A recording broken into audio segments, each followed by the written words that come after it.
Ayan, ito galing ito sa basura ni Aiden. So maganda siya. Ito yung damit niya nung nabinyagan siya nung sa reception niya. Galing ito basura, hindi na ako bumili. Ano kayo? Plantsahin na lang natin siya ng maigi. At magiging parang polo shirt na ng mga mamahalin. Ayan. So, yung mga dyan ha, magtipid kayo. Magtipid. Ngayon may pera kayo. Kala nyo kung sino kayong maggastos at ipakita nyo yung mga damit ninyo at paano kayo gumastos sa Facebook. Pag ang kailangan nyo ng pera, pupuntahan nyo kaming taga-Canada. Pwede ba yon? Mahiya kayo, uy. Kapag may kailangan kayo, mga nasa abroad ang tatawagan nyo.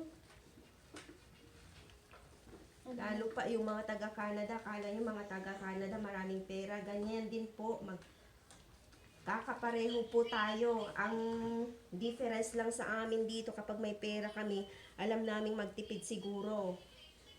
Pwera de los Buenos ha, mga taga-Pilipinas na yan.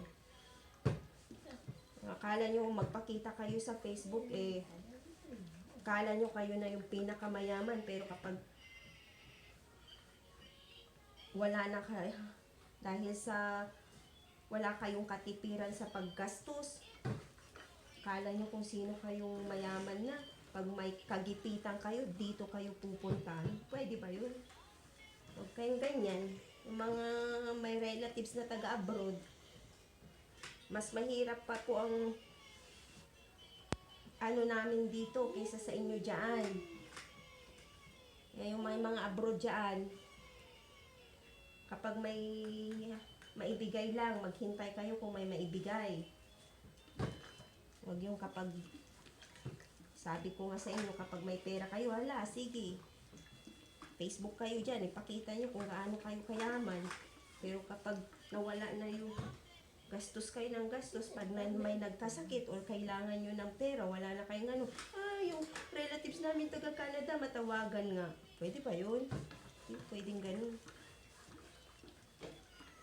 Ibahin ninyo yung prinsipyo ninyo sa Pilipinas.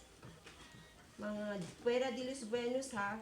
Marami rin mga Pilipino na nandiyan sa Pilipinas na talaga naman as in na trabaho sila kasi gusto rin nilang makatipid, gusto rin nilang makaipon. So saludo ako sa mga taong ganyan sa Pilipinas. Hindi yung marami akong kilala dyan na akala mo kung sinong magpakita dyan ng naiinis talaga ako. Pag may kailangan sila, magsusulisit sila dito sa mga kamag-anak nila dito sa Canada. Pwede pa po yun? Hindi po pwede po yan ha. Paano sila magbibigay sa inyo kung ang mga nakikita nila sa Facebook ninyo puros kasosyalan? Manigas kayo dyan. Ayan. So, yan po, ang ganda po ng plancha po nung damit ni Aiden na galing po basura. So, planchahin po natin hanggang sa butones. At tiyakin po na walang gusot-gusot. Kasi po ito pong pinaplansya ko, pang part ni Aiden. Kita nyo naman. Pupunta lang sa park, naka-polo shirt na ng mamahali na galing basura. Hindi. Naman. Yan. See, mantakin nyo ba naman galing ito sa basura? Hindi, hindi halata, 'di ba? Ayan. Tapos, nasa ba yung tapos na natin. Tapos, ternuhan natin yung parang mamahalin na short. Ayan.